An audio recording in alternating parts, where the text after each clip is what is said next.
Assalamualaikum warahmatullahi wabarakatuh. Ketemu lagi ya sama Bapak. Mungkin untuk kelas 12 nih. Ternyata gak kerasa ya, kalian kayak baru kemarin masuk, tapi sekarang kalian udah tua, ternyata udah kelas 12 nih. Sekarang ketemu lagi sama Bapak di PKK ya, kelas 12. Mungkin untuk otomotif udah biasa ya, tapi sekarang ada yang baru nih, kelas 12 akuntansi dan juga kelas 12 BDP. Untuk 12 akuntansi mungkin maksudnya untuk kelas 12 otomotif kayaknya udah bosan ya ketemu sama Bapak. Kayak gimana sih Pak pembelajaran Kartijin itu? Mungkin kelas 12 waduh luar biasa, udah horor ya. Nah, ketemu lagi sama 12 AK dan juga 12 BDP nih. Pasti lupa ya gimana sih cara pembelajaran Kartijin. Nah, sekarang kita nih tapi agak kaku ya, beda secara tatap muka dengan daring seperti ini. Tapi tenang lah ya, tenang ya. Sementara mudah-mudahan kita tetap bisa tatap muka suatu saat ya. Untuk PKK kelas 12 itu sebenarnya nggak akan terlalu banyak materi, karena PKK kelas 12 itu hanya sebatas mengulas saat kalian belajar di kelas 11 ya. Jadi makanya termasuk materi yang kemarin Bapak kasih itu nggak terlalu banyak ya. Jadi mudah-mudahan kalian bisa fokus lah, walaupun materi hanya sedikit yang kalian pelajari, tapi tetap bisa dipelajari. Untuk semester pertama itu di bab 1 ada rancangan produksi ya. Dalam rancangan produksi seperti yang kalian sudah pelajari minggu kemarin, itu ada sumber daya yang dikelola oleh wirausaha. Apa aja sih gitu ya? Itu dikenal dengan 6M. Apa aja? Yang pertama itu man adalah manusia otomatis. Di saat kita mau usaha harus ada manusianya ya yang bergerak. Yang kedua itu ada money atau uang, modalnya otomatis. Di saat kita mau usaha harus ada modal. Yang ketiga apalagi itu ada metode atau metode cara kerjanya harus kayak gimana ya. Berikutnya yang keempat ada material ya. Dan berikutnya ada market, yang terakhir pasar gitu ya. Jadi sekali lagi itu sumber daya yang dikelola oleh wirausaha dikenal dengan 6M.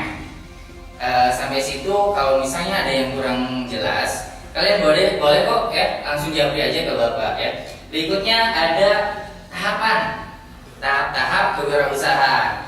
Ada 3 tahapan ya untuk wirausaha. Dalam tahap 1 itu ada 4 kategori untuk tahap 1 ya. Gimana sih kategorinya? Yang pertama itu ada pembentukan organisasi dan pembagian tugas ya. Itu tahap 1 kategori ke-1.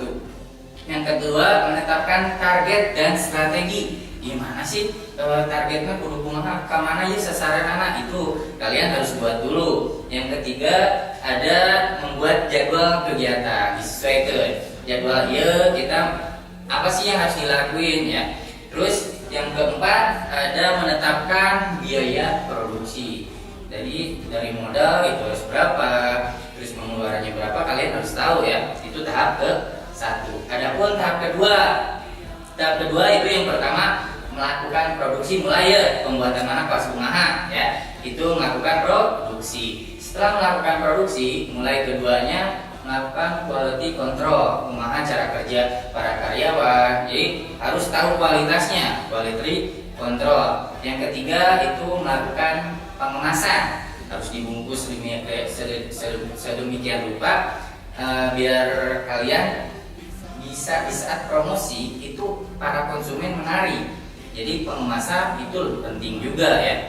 Yang keempat, yang terakhir itu promosi langsung. Promosi zaman sekarang udah mulai gampang ya, bisa lewat online, lewat WA, IG dan lain sebagainya.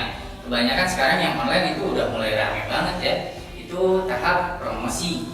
Yang ketiga, tahap terakhir itu ada evaluasi dan penyusunan keuangan ya. Itu materi yang Bapak kasih minggu kemarin ya.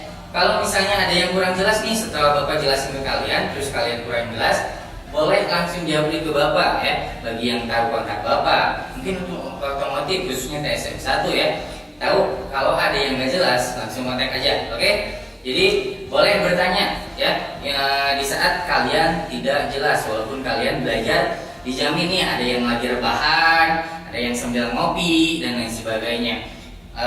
Untuk Bapak di sini sendiri menjelaskan lumayan tegang, tapi mungkin untuk kalian santai ya sambil rebahan dan sebagainya. Mungkin ada yang belum mandi juga, dijamin pasti soalnya ngajar tadi ya. Itu aja mungkin pembahasan materi dari Bapak ya. Makasih, maaf kalau ada salah-salah kata dari Bapak. Boleh komplain boleh juga lah, Pak agak kurang jelas nih. Mungkin insya Allah suatu saat Bapak bisa lebih detail lagi secara menjelaskan ke kalian ya. Itu aja, sekian dari Bapak. Makasih. Assalamualaikum warahmatullahi wabarakatuh.